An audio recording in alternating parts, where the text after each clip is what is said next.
far away down there. Good evening, ladies and gentlemen. Welcome to this Berkeley County Board of Education meeting this Monday, October 20th, 2025. I call this meeting to order. I declare a quorum is present and the media has been notified. I'll now entertain a motion to approve the agenda. Made a motion. Second. There's a motion by Mr. Ramsey, a second by Ms. Davenport to approve the agenda. Is there any discussion? Hearing none, we'll call the question. All in favor, please respond by saying aye. Aye. Opposed, nay. Nay. Oh, I'm sorry. The ayes have it. And for the record, Ms. Littleton's on the phone. So 1, 2, 3, 4, 5, 6, 7, 0. I'll now entertain a motion to approve the minutes for the board meeting on October 6th, 2025. Made the motion. Second. There's a motion by Mr. Ramsey, a second by Ms. Davenport. Are there any changes or discussion relative to the board meeting minutes? Hearing none, we'll call the question. All in favor, please respond by saying aye. Aye. Opposed, nay. The ayes have it, 7-0. I'll now entertain a motion to enter into executive session. Made the motion. Second. There's a motion by Mr. Ramsey, a second by Ms. Davenport to enter into executive session. The stated purpose of executive session is the discussion of employment contracts and/or appointment of administrators or administrators as needed, receipt of legal update and legal advice regarding Doe versus BCSD et al. For student expulsion appeals. Is there any further discussion? Hearing none, we'll call the question. All in favor, please respond by saying aye. Aye. Opposed, nay. The ayes have it, 7-0. We are in executive session.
I'll now entertain a motion to return to regular session. Make the motion.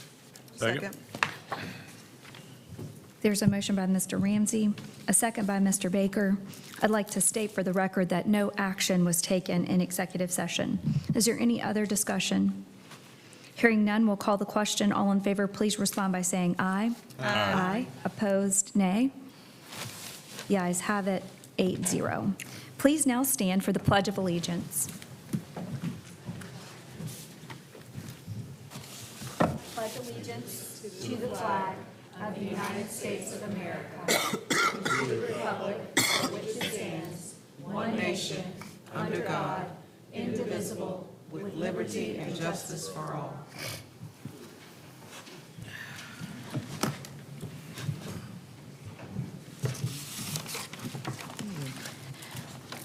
Next to Agenda Item 4A, Citizen Comments. In order to conduct the meeting in an orderly and efficient manner, we ask that you honor the following guidelines. Stakeholder comments are welcomed and encouraged. However, the board will not take immediate action on public comments at this meeting. Any person wishing to address the board must register prior to the meeting. Comments must be regarding programs, policies, or procedures. Comments regarding complaints against employees other than district-level executives or references to students other than the child of the speaker will not be heard in public session. Groups addressing the same topic should select one speaker. Comments will be limited to 3 minutes per speaker. The board chair reserves the right to allot additional time or halt public comments that do not adhere to the guidelines. The first speaker tonight is Joshua Singleton, potential rezoning map.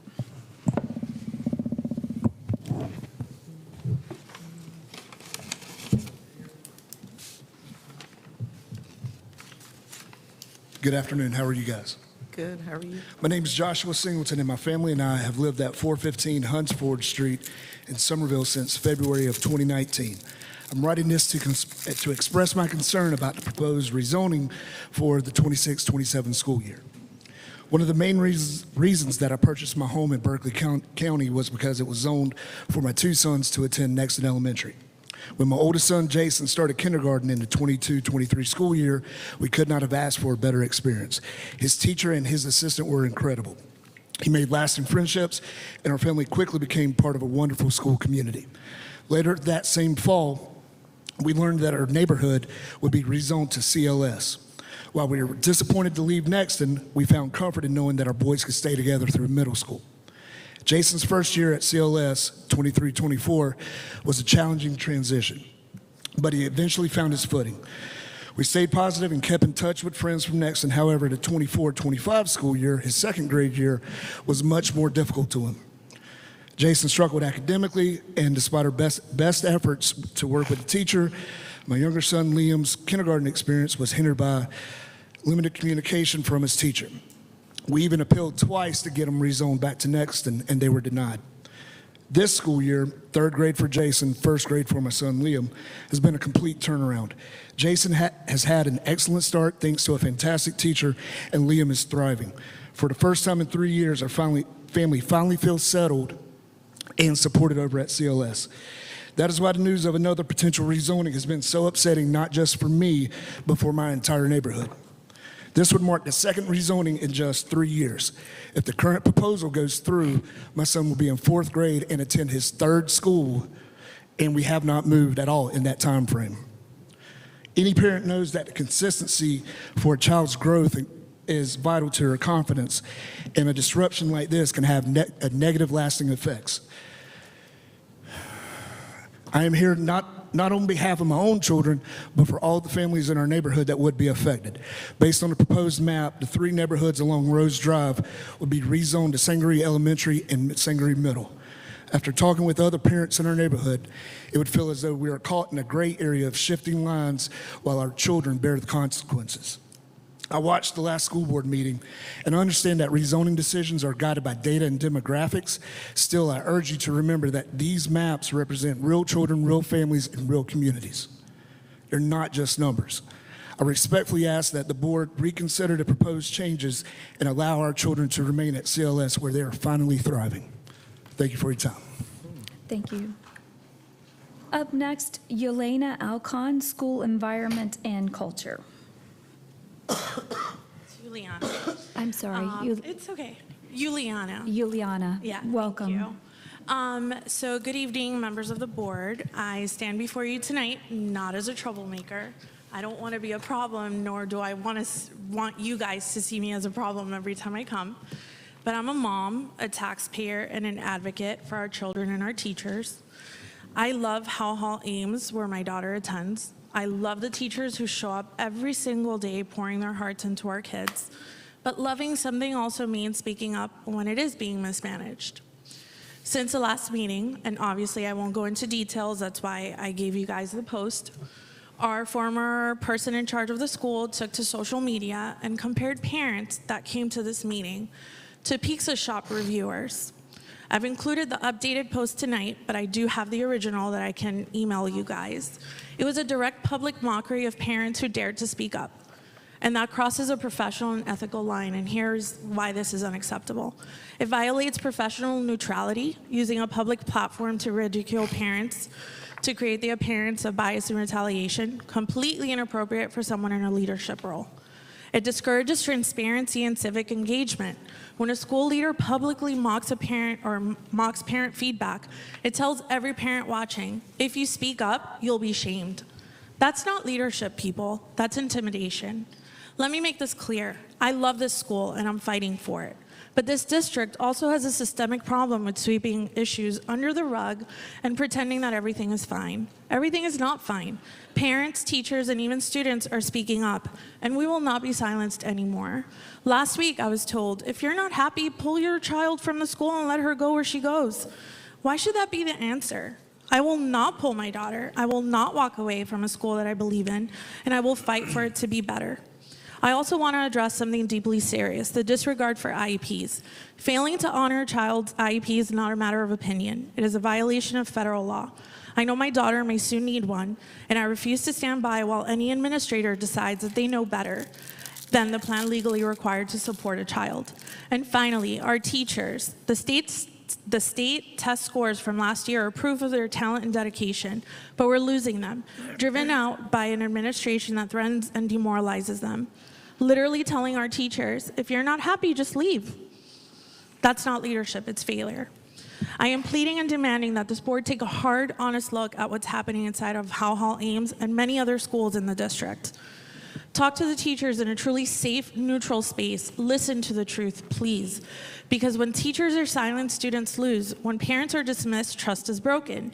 And when leadership forgets who it serves, the entire system suffers. I'm asking, please, all parents that are watching tonight on the stream and after, come to the meetings. Don't be scared. Don't be scared of retaliation. And I am begging the teachers that are watching, just come and sit in the meetings. You don't have to speak. You don't have to be scared. Thank you very much, Ms. Alcon. Just sit in. Next up is Sarah Khalil, Student Resources.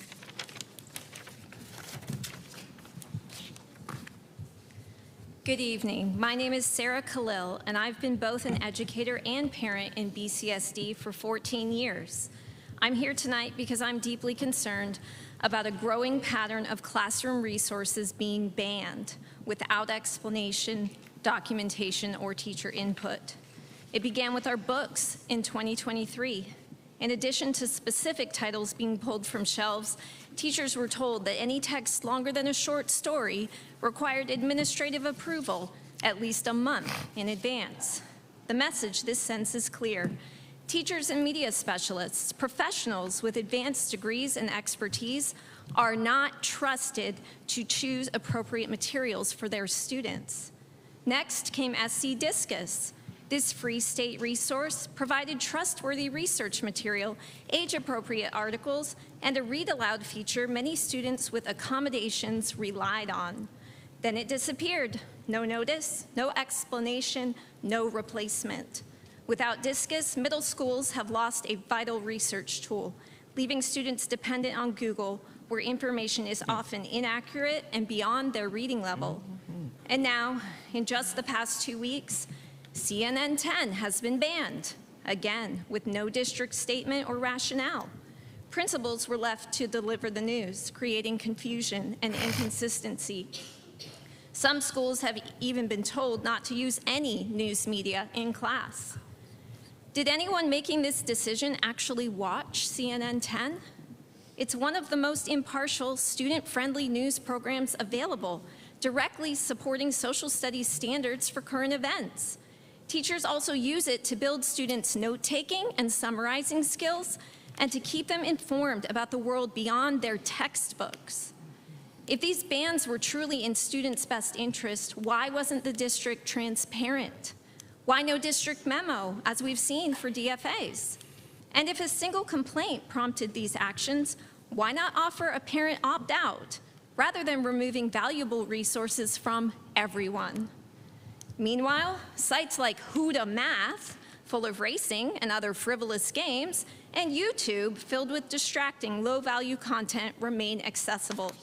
So we're blocking trusted learning tools while keeping distractions wide open.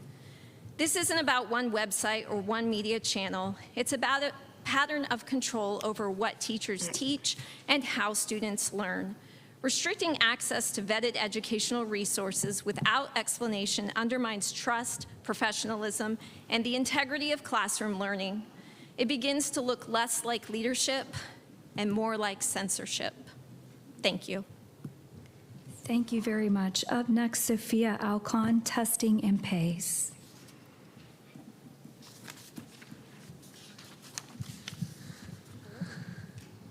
Hi, my name is Sophia. I'm in 3rd grade at How Hall Ames. These tests make me feel anxious. They are really hard, and sometimes they ask us about things we haven't even learned yet. We only get about 2 days to learn new things before we're tested. That's not enough time for us to really understand it. All of us are struggling. I miss how it was in 2nd grade. We had more time to learn, and learning used to be fun. Now these tests make me feel dumb, even though I know I'm trying my best. I just wish we had more time to learn and be kids again. Thank you for listening. And I do want to say one thing. The only reason why she's here, I asked her before coming to this meeting early last week, what do you want me to say on your behalf? And she said, Mom, can I just come and actually talk? I don't want you to say anything on my behalf. So that's why she's here. She asked to come today and speak for herself. Thank you for coming, Sophia. It was very brave. You did an excellent job. Thank you also for giving us a copy of what you said. We appreciate you coming.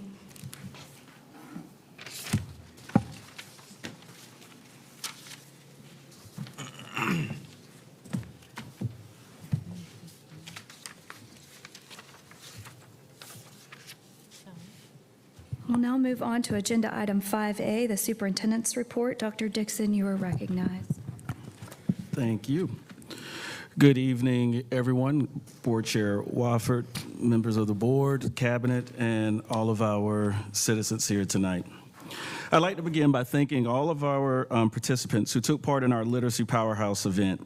A special thank you to Santee Cooper and Berkeley Electric Cooperative for partnering with us to read aloud to students and share how literacy connects to future career opportunities.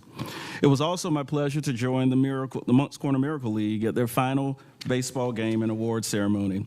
Our student athletes from Timberland High School and Berkeley High School, along with others across the district, volunteered throughout the season as buddies to these incredible athletes. Their compassion and service truly represent the heart of Berkeley County Schools.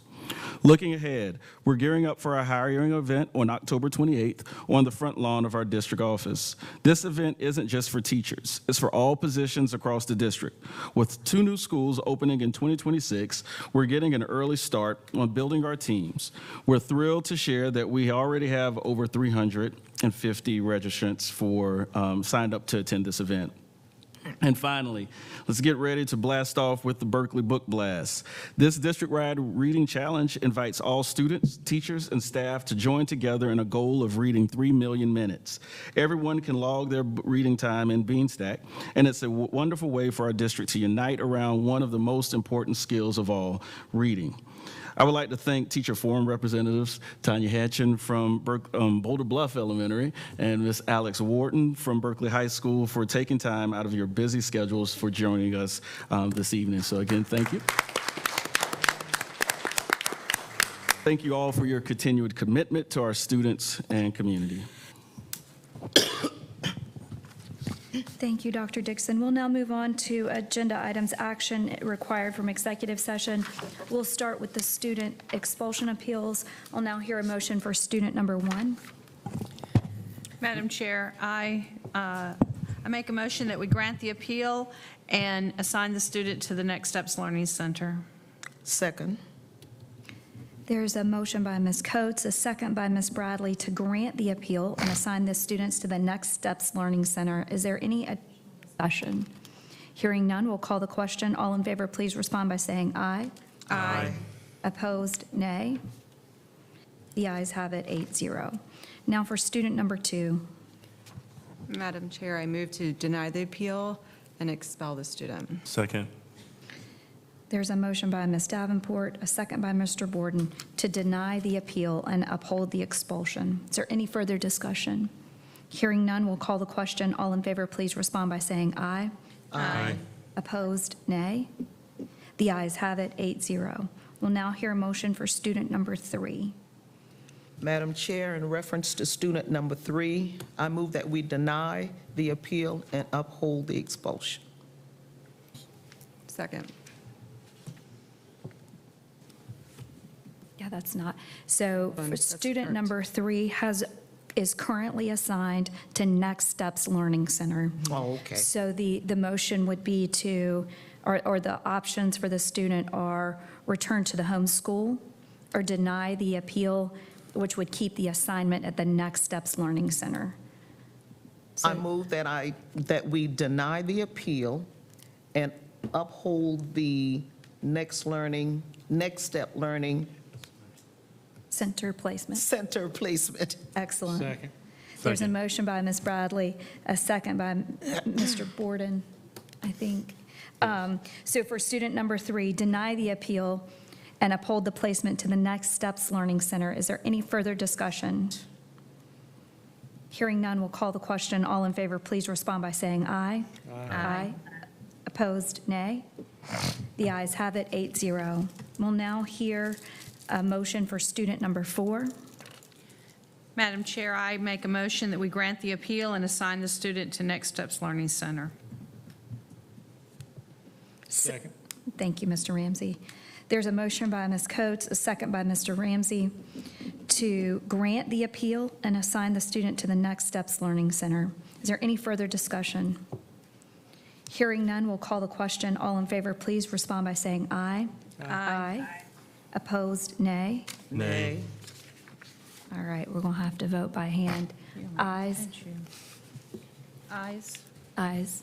1, 2, 3, 4. Kathy is 5. Okay. Nays. I'm a nay. 5-3. The motion passes. We'll now move on to the other item from executive session for personnel. Ms. Bradley, you're recognized. Madam Chair, I move to accept the personnel recommendations of the administration as discussed in executive session for the current school year. Second.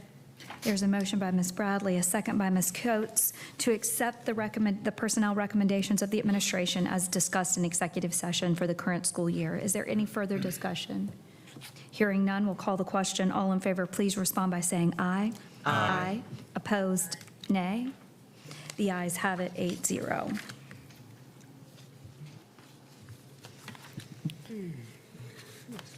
So Ms. Littleton is not able to join in person tonight, so I will read your report, Ms. Littleton. So we'll move on to the agenda. Next items on the agenda are the reports from the standing committee. So the report from the Committee on Academics and Innovation, I'm going to, since Ms. Littleton's on the phone, I'm going to read that report so everyone can hear clearly. The Committee on Academics and Innovation met on October 6, 2025, and on recommendation of the committee, I move to approve the Head Start Budget Expenditures Report for August 2025, the Head Start Credit Card Report for August 2025, and prospective new hires. Because this is a recommendation from committee, there's no second required. Is there any further discussion? Hearing none, we'll call the question. All in favor, please respond by saying aye. Aye. Opposed, nay. The ayes have it, 8-0. Also on recommendation from the Academics and Innovation Committee, I move to approve the 2026-2027 and the 2027-2028 instructional calendars as presented by administration. That's the recommendation from the committee, so no second is required. Is there any further discussion on the instructional calendars? So may I ask a question? Yes, ma'am. Have we absolutely. concluded the online surveys? Okay.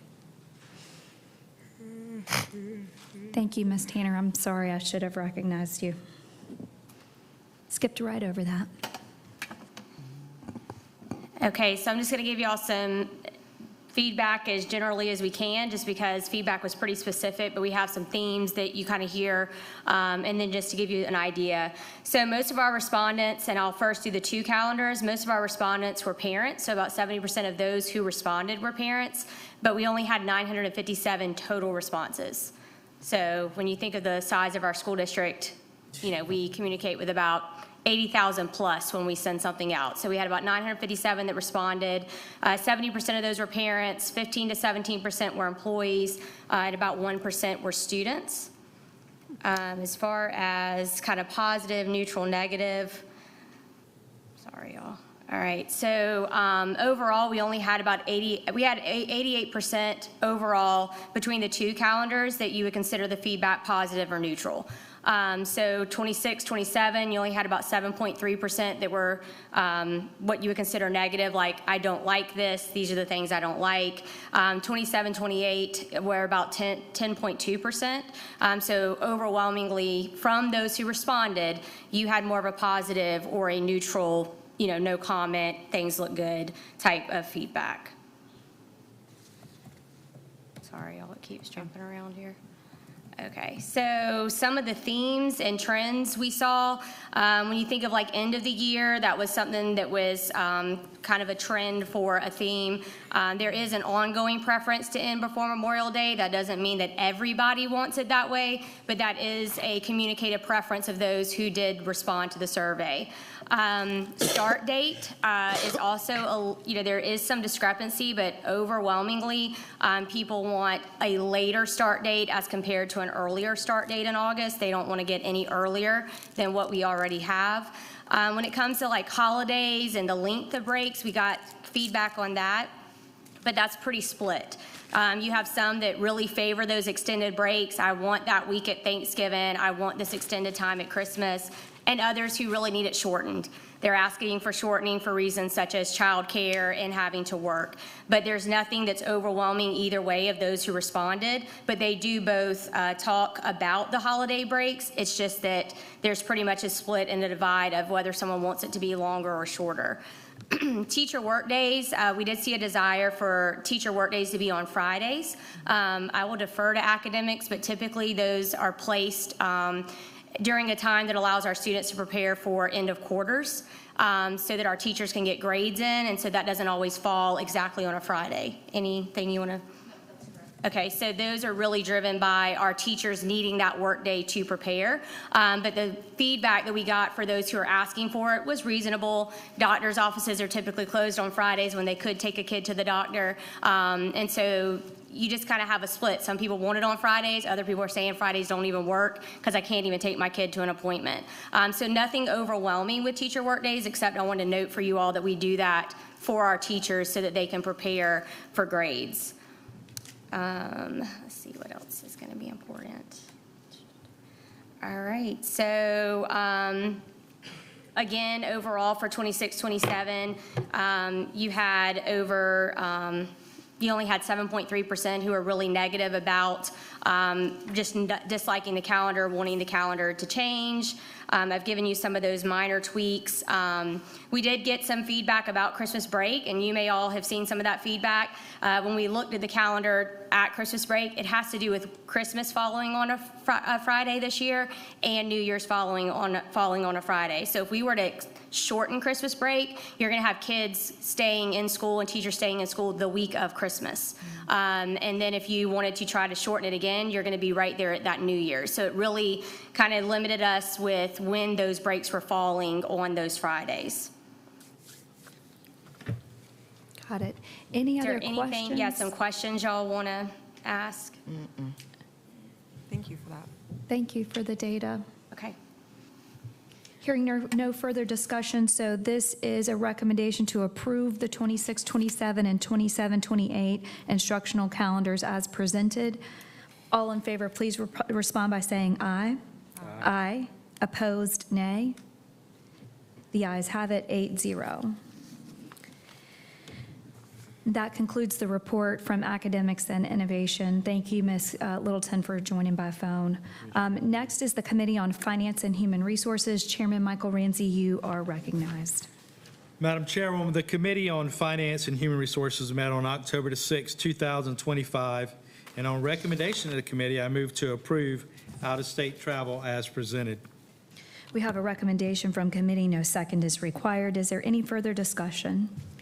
Ms. Abramson, I want to thank you and your staff. That was an excellent report, and I appreciate all the work that went into that. Thank y'all. Very detailed. Thank you very much.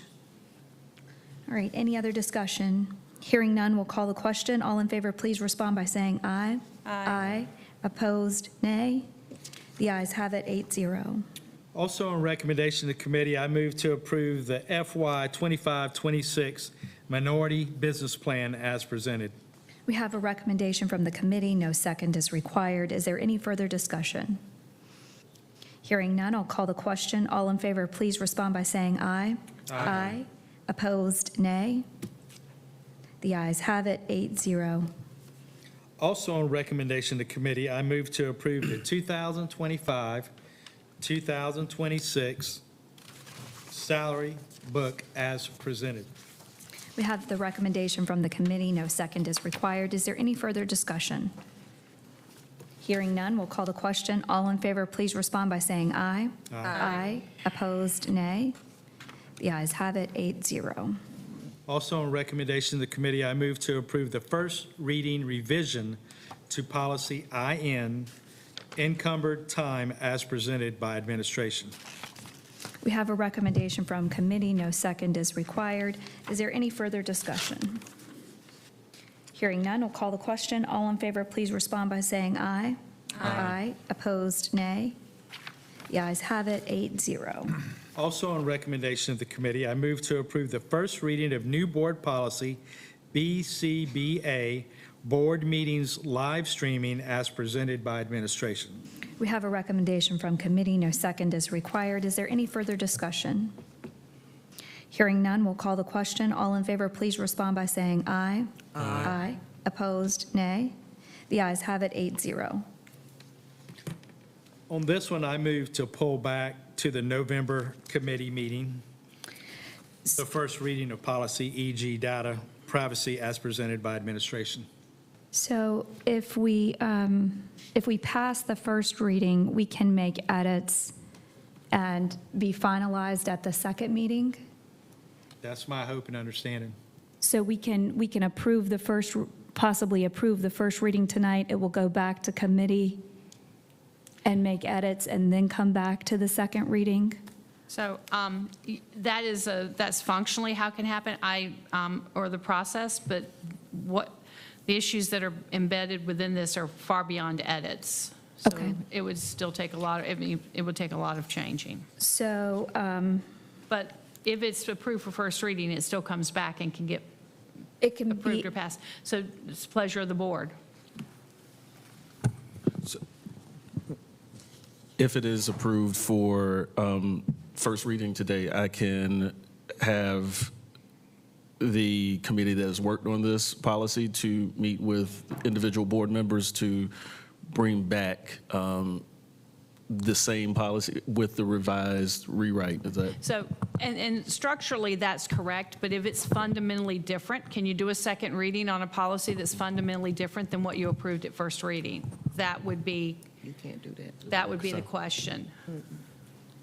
all right, you can, so Michael is moving to remand policy EG data privacy presented by administration back to committee.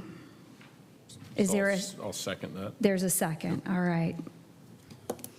Motion by Mr. Ramsey, a second by Mr. Baker to move policy EG data privacy back to committee. Any further discussion? Hearing none, we'll call the question. All in favor, please respond by saying aye. Aye. Opposed, nay. The ayes have it, 8-0. So the structural changes she's referring to, we'll get notice of that as well. It'll come back to committee as, Full review. so we'll hear it four Before. more times. Because you'll hear committee, first reading, committee, second reading. So there'll be plenty of time to get it restructured and any kind of edits. Madam Chairwoman, that concludes my report. Thank you, sir. Next is the Committee on Capital Planning. Chairman Joe Baker, you are recognized. Madam Chairwoman, the Committee on Capital Planning met on October 6, 2025, and on recommendation of the committee, I move to approve the award BVB 743-2526 for pest control services to A Plus Pesticide LLC for an initial one-year term valued at $53,000 with an option to renew automatically for 4 additional one-year terms in a single-year increments for an estimated contract value of $265,000. The end of the 5-year contract term, the superintendent may extend this contract for an additional 2 years. We have a recommendation from the committee. No second is required. Is there any further discussion? Hearing none, we'll call the question. All in favor, please respond by saying aye. Aye. Opposed, nay. The ayes have it, 8-0. Also, on the recommendation of the committee, I move to approve the award of Best Value Bid 744-25-26 relocation and setup services for single and double mobiles to S&P House Moving Company Incorporated for the per unit total listed. The term shall be for an initial one-year period with the option to renew automatically for 4 additional one-year terms in a single-year increments. The total term for this contract is 5 years. We have a recommendation from the committee. No second is required. Is there any further discussion? Hearing none, we'll call the question. All in favor, please respond by saying aye. Aye. Opposed, nay. The ayes have it, 8-0. Madam Chair, that concludes my report. Thank you, Mr. Baker. I'll now entertain a motion to adjourn. Made the motion. There is a motion by Mr. Ramsey. Ms. Davenport, you take the second. Is there any discussion? Hearing none, we'll call the question. All in favor, please respond by saying aye.